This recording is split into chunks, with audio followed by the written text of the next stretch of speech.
Bismillahirrahmanirrahim. Assalamualaikum warahmatullahi wabarakatuh. Alhamdulillah, alhamdulillahilladzi ja'ala syahru Ramadan junna wa hisnan li awliyaih. Unzila fihi al-Qur'an hudan linasi wa bayyinati minal huda wal furqan. Allahumma salli ala sayyidina wa habibina wa syafi'ina wa maulana Muhammad wa ala alihi wa sahbihi wa man tabi'a bi ihsan ila yaumiddin, amma ba'd. Ibu-ibu, bapak-bapak, al-abiduna wal abidat, sidang jamaah salat sunnah tarawih yang insyaallah tanpa terkecuali, baik yang muda maupun yang tua, baik ibu-ibu maupun bapak-bapak, baik yang sudah menikah maupun yang belum menikah, baik yang sudah sunat maupun yang belum sunat, insyaallah tanpa terkecuali dirahmati, diberkahi dan diridhai oleh Allah Subhanahu wa taala. Alhamdulillah, kita sudah sampai di malam yang ke-18 di bulan suci Ramadan, dan alhamdulillah pula kita masih diberikan kesehatan, kesempatan, kenikmatan itu sehingga kita bisa melaksanakan sebagaimana aktivitas ibadah kita di bulan suci Ramadan. Dan sampai detik ini, di malam yang ke-18 di bulan suci Ramadan pula, kita masih insyaallah mengikuti aktivitas ibadah. Nanti selesai ini salat sunnah tarawih, yang mana keutamaan salat sunnah tarawih khususnya di malam ke-18 menurut kitab Durratun Nasihin, bahwa barang siapa yang melaksanakan salat sunnah tarawih di malam 18, maka para malaikat menyeru kepada Allah Subhanahu wa taala dan berkata kepada manusia, wahai hamba-hambaku, wahai hamba-hamba Allah yang telah melaksanakan salat sunnah tarawih khususnya di malam ini, maka Allah akan meridhoimu dan kedua orang tuamu. Kalau sudah mendapat ridho Allah, maka yakin hidup kita akan diberikan kebahagiaan oleh Allah Subhanahu wa taala. Amin, amin ya rabbal alamin. Alhamdulillah, saya diberikan amanah oleh pengurus Masjid Agung Kabupaten Pindrang ini, yaitu dengan judul memaafkan diri sendiri dan orang lain di bulan suci Ramadan. Kenapa perlu diangkat ini tema memaafkan diri sendiri dan memaafkan orang lain? Karena pada hakikatnya manusia itu tidak sempurna. Allah berikan potensi makhluk, Allah memberikan potensi hanya akal saja, tidak punya nafsu. Malaikat, maka tidak ada yang namanya malaikat itu berkhianat, bermaksiat, berbuat jahat, tidak taat kepada Allah. Pasti malaikat ini patuh terhadap perintah Allah, karena malaikat tidak punya nafsu. Makanya malaikat tidak makan, malaikat tidak minum, malaikat tidak punya keinginan lain selain apa? Memang taat kepada Allah. Karena apa? Karena hanya diberikan potensi akal oleh Allah. Ada makhluk yang hanya diberikan potensi nafsu, tidak punya akal. Ada otak tapi tidak ada akalnya. Siapa? Hewan, binatang. Makanya wajar kalau hewan itu berbuat seenaknya. Kenapa? Karena tidak ada akal yang memfilter perbuatannya. Ada kucing jantan melihat kucing betina dimanapun berada, ketika suka udah dihajar. Mau di jalanan, mau dilihat orang, mau ada orang, tidak peduli. Kenapa? Karena hanya nafsu.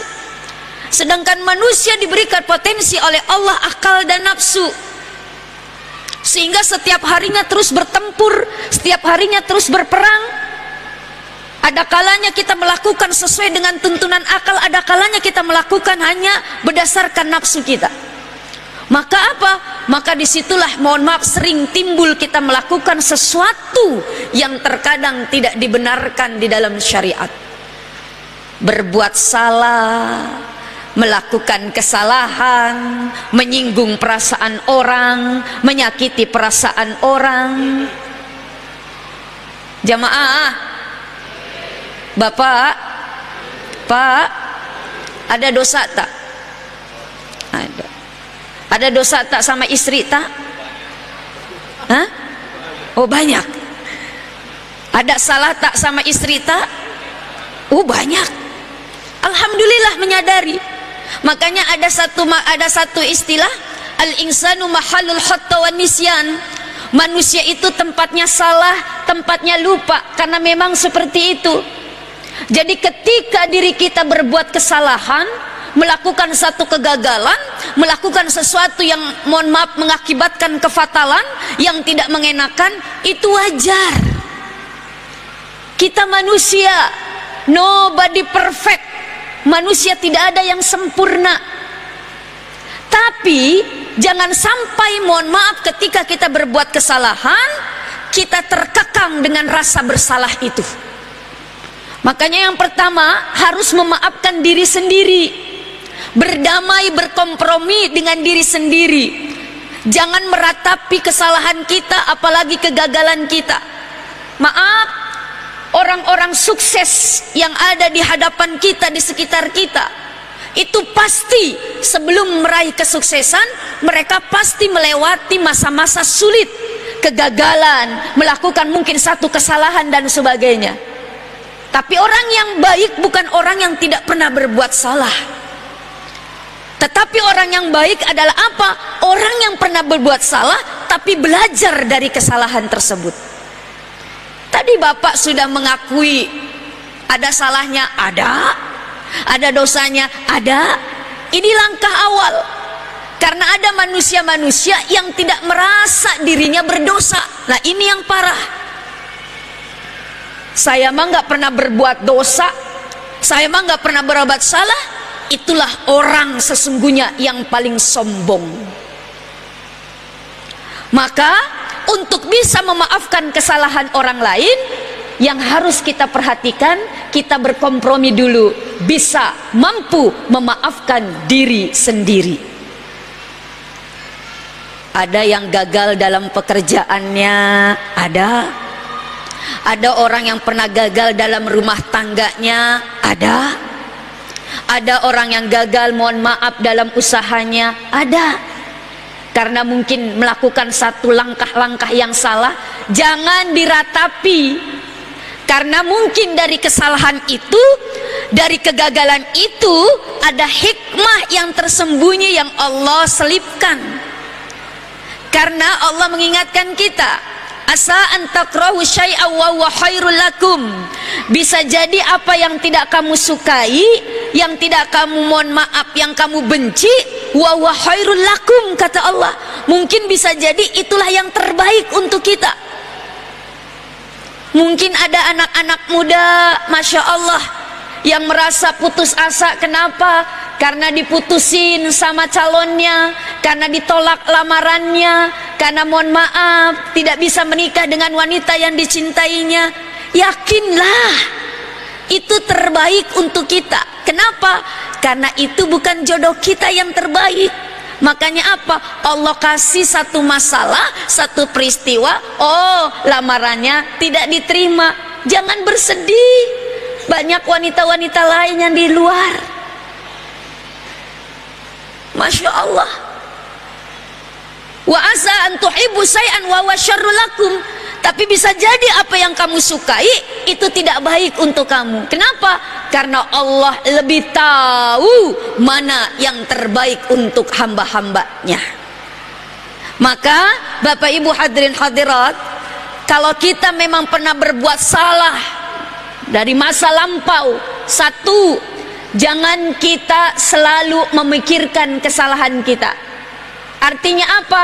Masa lalu biarlah masa lalu, is over, jadikan pelajaran, kita tatap masa depan. Yang kedua, mohon maaf, jangan kita ratapi kesalahan itu. Belajar dari kesalahan tersebut.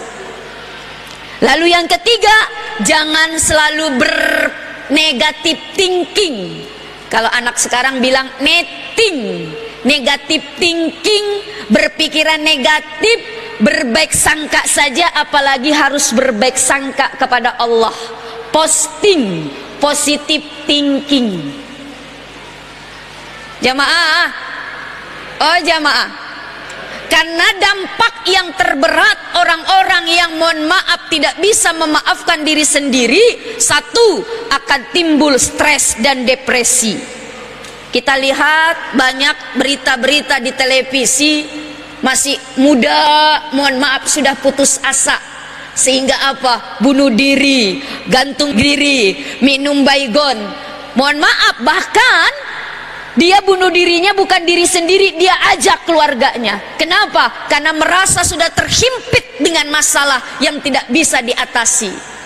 Karena apa? Tidak yakin kepada Allah Subhanahu wa ta'ala. Depresi, stres, larinya apa? Oh, larinya minum-minuman keras, narkoba. Masya Allah, na'udzubillah summa na'udzubillah min dzalik. Dan resikonya tadi bisa sampai mengakhiri kehidupannya. Maka dari itu Allah mengingatkan kita Bapak Ibu, dan khususnya anak muda, karena Rasulullah berpesan, menyesal atau menyesali satu kesalahan, penyesalan itu jangan tunggu nanti masa tua. Kalau memang sudah merasa diri kita merasa bersalah dan berdosa, maka segeralah menyesal dan menyadari kesalahannya. Kenapa? Karena orang tua yang menyesal bagus, Allah suka, Allah cinta. Tapi anak muda yang menyesal dan menyadari kesalahannya, Allah jauh lebih cinta dan lebih suka. Kenapa? Ketika anak muda sudah menyesali kesalahannya, maka dia bangkit semangatnya untuk memperkaya diri, memperbaiki diri agar tidak melakukan kesalahan-kesalahan itu lagi. Jangan sampai kita jatuh di lubang yang sama. Ini namanya bodoh. Na'udzubillah summa na'udzubillah min zalik. Maka dari itu Allah mengingatkan kepada kita, a'udzubillahi minasyaitonirrajim, bismillahirrahmanirrahim. Qul ya ibadiyalladzina asrafu, katakan wahai hamba-hambaku yang telah melampaui batas, fi anfusihim, di dalam jiwanya, dengan satu kesalahan, dengan satu dosa, dengan satu kemaksiatan, dengan berbuat fasik, dengan berbuat jahat dan sebagainya, menyakiti diri sendiri, menyakiti hati orang lain, yang sudah bahkan melampaui batas. Jangan berkecil hati. La yaqnatu min rahmatillah. Jangan kita berputus asa dari rahmat Allah. Sebesar-besarnya, sebanyak-banyaknya dosa dan kesalahan kita, maghfirah dan ampunan Allah lebih besar dan lebih banyak. Jangan berputus asa. Kenapa? Innallaha yaghfiru dzunuba jami'a, sesungguhnya Allah akan mengampuni dosa-dosa kita semua tanpa terkecuali. Wa innahu laghafurur rahim, karena sesungguhnya Allah Maha Pengampun dan Maha Kasih Sayang. Saking Maha Pengampunnya Bapak Ibu, di dalam Al-Qur'an ada 200 ayat Allah bercerita tentang innallaha tawwabur rahim, yang berbicara tentang ampunan Allah. Maka dari itu, yuk di bulan suci Ramadan, bulan yang penuh dengan ampunan, kita sujud menghadap Allah.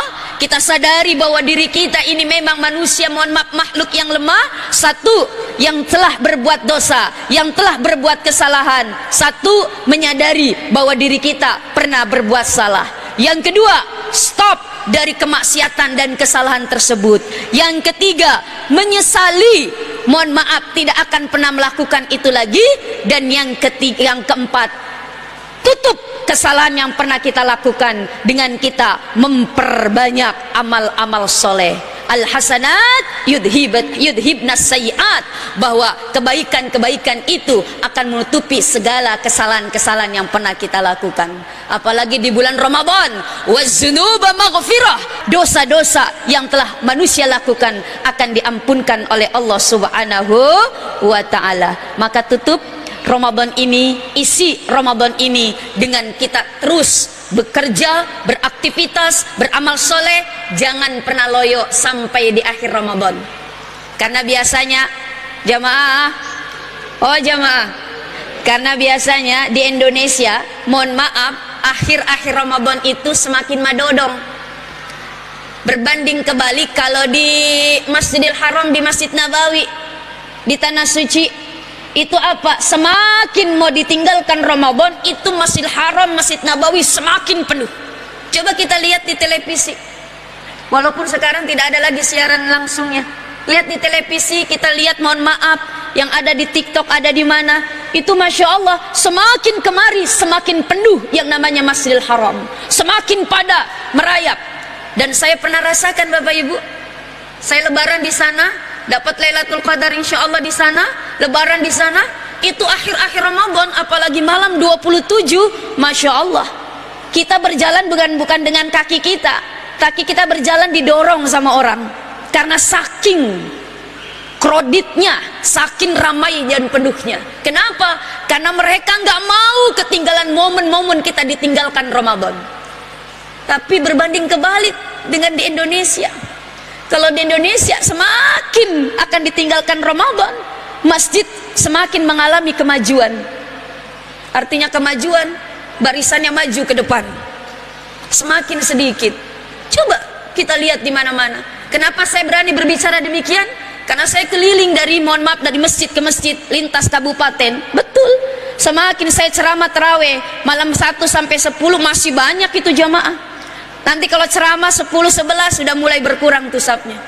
Nanti malam 20-an ke atas udah semakin sedikit. Mudah-mudahan yang hadir di sini termasuk orang-orang yang istiqamah, benar-benar konsisten. Kita jaga Ramadan kita sebaik-baiknya, bahkan semakin kita mendekatkan diri kepada Allah dengan aktivitas ibadah, banyak berinteraksi dengan Al-Quran, sehingga apa? Bulan Ramadan bukanlah bulan untuk hanya sekedar rutinitas, tapi Ramadan kita jadikan prioritas agar apa? Kita keluar dari Ramadan benar-benar seperti bayi yang baru lahir di dunia ini, insya Allah. Karena apa? Karena yang mendapatkan minal a'idina wal fa'izin, dialah orang-orang yang mau berusaha di bulan Ramadan, apalagi di akhir-akhir Ramadan, apalagi orang-orang istimewa yang bisa mendapatkan Lailatul Qadar, insya Allah. Lalu bagaimana cara memaafkan kesalahan orang lain? Nanti akan dilanjutkan pada ceramah subuh insya Allah. Kalau ada umur panjang, ada rizki, dan mudah-mudahan kita bisa belajar bersama-sama. Demikian yang bisa saya sampaikan. Mohon maaf dengan segala kekurangan. Ihdinas siratal mustaqim. Wabillahi taufiq wal hidayah. Wassalamualaikum warahmatullahi wabarakatuh.